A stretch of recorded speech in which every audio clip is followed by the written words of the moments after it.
Let's get right to Fox News contributor Joe Concha. So, Joe, it's great to see you again. It's always a pleasure to have you on. So, Joe, we've got media and critics also calling out Biden, again looking infirm and confused. Let's show the video coming in from overseas at the G7 in Italy. Joe, it's painful to watch the president awkwardly salute the Italian prime minister. It's painful to watch Italy's prime minister having to pull Biden back to a group get-together after he wandered off.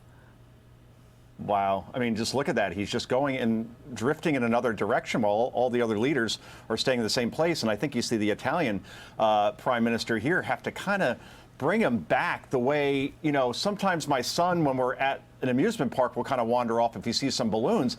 I'm looking at the same kind of reaction there.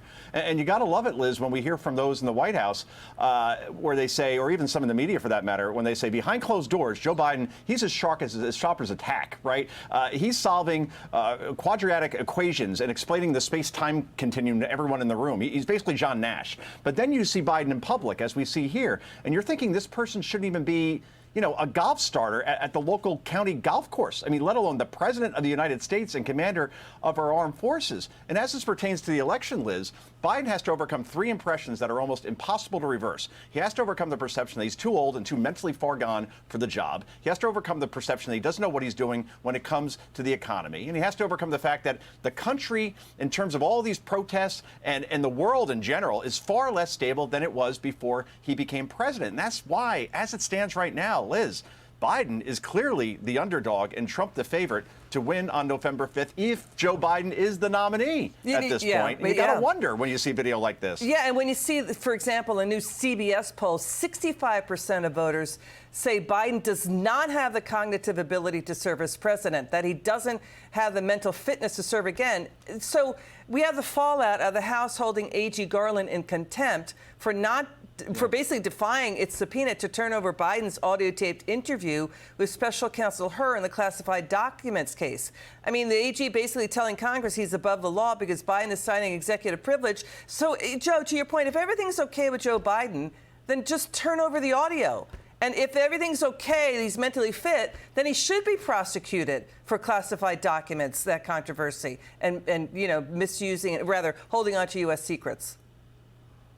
6 words, Liz. What do you have to hide, right, at this point? I mean, Merrick Garland is proving to be Eric Holder 2.0. You remember what Holder said during the Obama administration when he served as Attorney General, Liz, that he was Obama's wingman, which at last check is not the role of an Attorney General. And now Garland is Biden's wingman. Because to your point, ask yourself this question. Why is he bending over backwards to make sure this tape does not see the light of day? Is it really that bad? Because we already know that Biden couldn't remember the years he was vice president. And that was only 8 years, nor the year when his son died. So Donald Trump talks about the swamp. He's talking about guys like Garland, who are not doing their jobs and see everything through a political prism in an effort to maintain and expand their own power in Washington, all while prosecuting Trump, by the way, over crimes in Manhattan that no one can quite define or explain. But you know what? It's backfiring at this point, Liz. Just look at the polls. No bounce for Biden after that conviction. Let's listen to the president today. He appeared to be against slurring his words. And then let's listen to CNN's Jake Tapper tell Democrat Dan Goldman there's no basis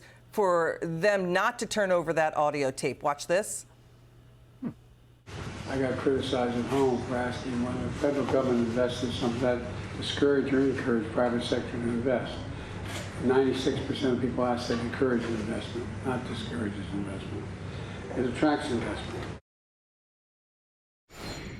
But there's really no basis for the Justice Department to not give the audio recordings to Congress either. 3 of the last 5 attorneys general have been found in contempt of Congress. A citizen who doesn't have a dog in the fight might say, it seems to me as though the legislative branch is trying to do oversight of the executive branch, and the executive branch keeps giving whoever's in charge of Congress, the executive branch consistently gives the finger to the House.